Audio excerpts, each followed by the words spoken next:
Bonjour, bienvenue dans Signe d'Actu, l'actualité de Nouvelle-Aquitaine en langue des signes. On débute par la réouverture des commerces dits non essentiels. C'était samedi.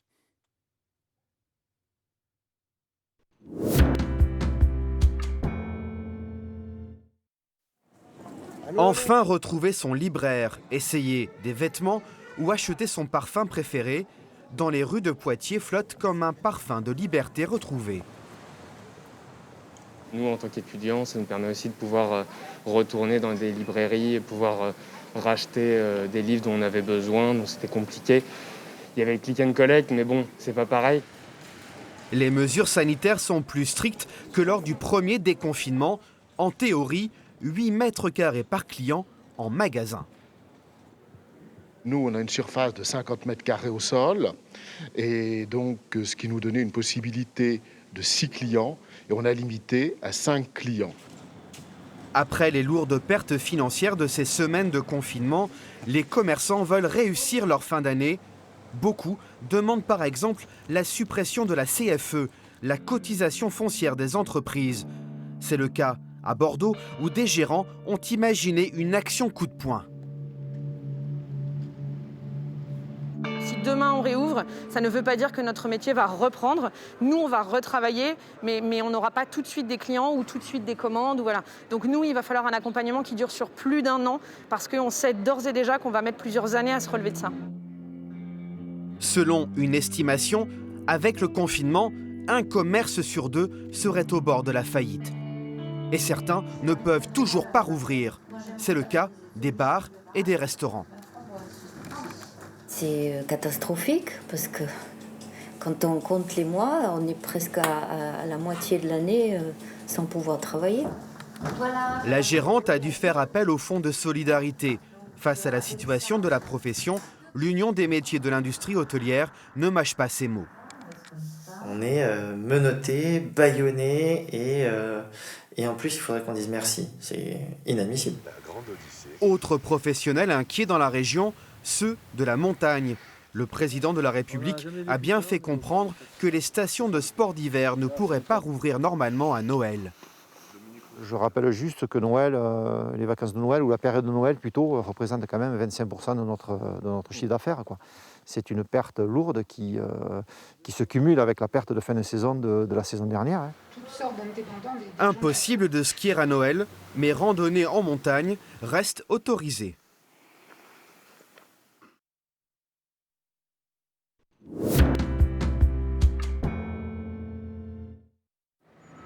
Eux aussi sont en grande difficulté en raison de la crise sanitaire.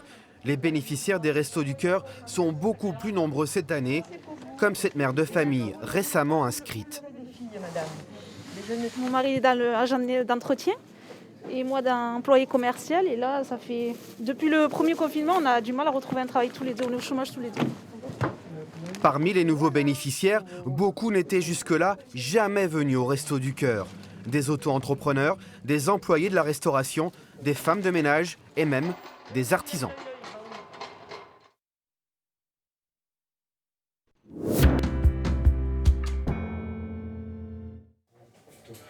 Dur de trouver encore un vaccin contre la grippe.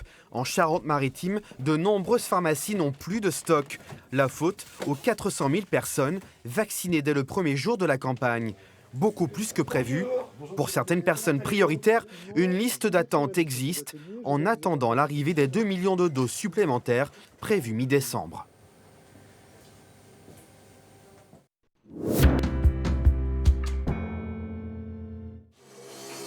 Comme lors du premier déconfinement, c'est la ruée chez les coiffeurs. Ici, le carnet de rendez-vous s'est rempli en un éclair. On est complet jusqu'au 5 décembre. Ce qui est très bien déjà, voilà, en sachant que personnellement, mon équipe est d'accord pour travailler un peu plus tous les jours. Les habitués sont bien sûr ravis. Dans cet autre salon de coiffure également, où les clients ne prennent pas rendez-vous, mais font la queue dehors. Pour une coupe, c'est une contrainte à laquelle ils se plient bien volontiers.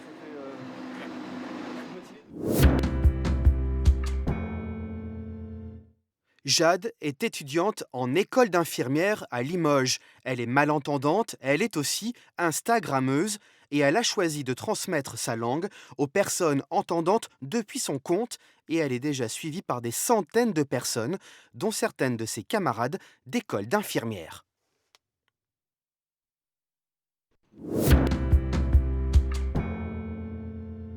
Jade. Ça, c'est mon signe. Jade. Jade est une bonne âme qui vous veut du bien. Sourde de naissance, elle connaît la dure réalité du langage. Jade fait partie de la jeune génération de confinés.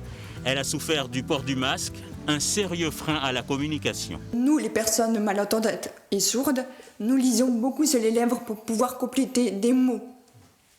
Et avec le masque, ça fait une grosse barrière pour nous. Bonjour, vous allez bien? Aujourd'hui, on va apprendre à dire l'alphabet. Et puisqu'on n'est jamais mieux servi que par soi-même, la jeune femme ouvre sa page Instagram pour agrandir sa communauté. Et parmi elles, Mathilde qui prend goût à l'exercice. C'est plus facile d'apprendre en vidéo parce qu'elle nous apporte aussi des gestes et une gestuelle. Alors oui, le F c'est compliqué. Donc ça c'est F, T. C'est surtout de l'entraînement qui sont très très importants. C'est-à-dire que pendant le confinement, il y a votre famille. Vous pouvez vous entraîner avec votre famille et la mémoire va garder le temps. C'est juste ça. C'est très visuel et l'entraînement et c'est bon.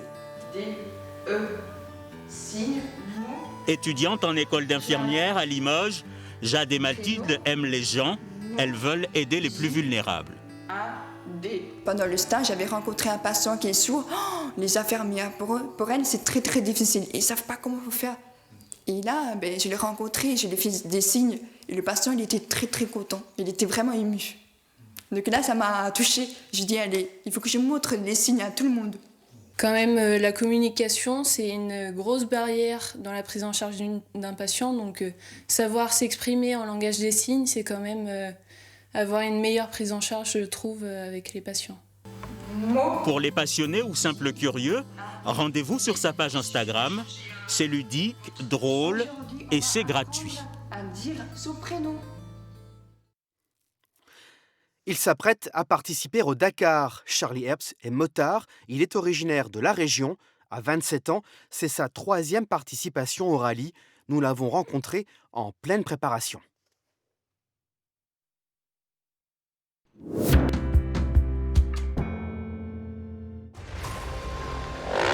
Il a choisi le numéro 86 pour prendre le départ du Dakar. Ça me fait plaisir de montrer le département de la Vienne et la ville de Poitiers. La crise sanitaire n'a pas empêché Charlie Herbst de se remettre en selle. Arrivé 43e l'année dernière, le Poitevin est plus déterminé que jamais à venir à bout du plus grand rallye raid du monde. L'objectif, ça sera comme chaque année de rallier l'arrivée, qui est déjà une première victoire. Je pense que rentrer dans le top 35 cette année, ça devrait être faisable. Pour affronter son 3e Dakar, le sportif pourra compter sur les mains expertes d'Alain Négré, son mécanicien. On a fait quelques modifs au niveau des frottements, au niveau du réservoir, avec du grip qui évite que ça glisse, et puis pour protéger les réservoirs surtout pour l'usure.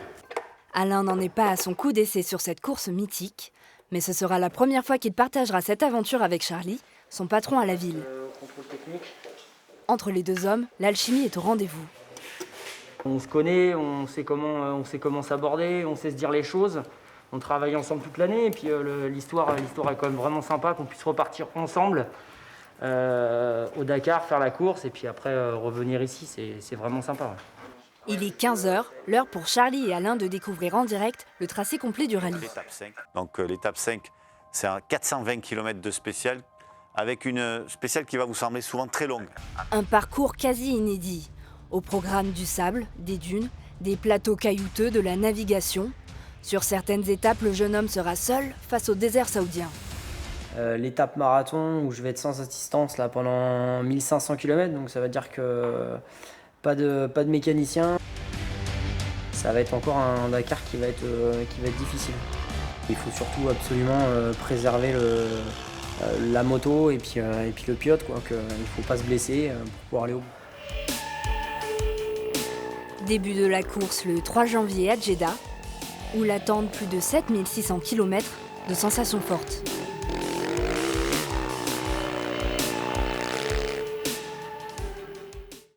C'est la fin de ce numéro de Signe d'Actu. Très belle semaine à toutes et à tous.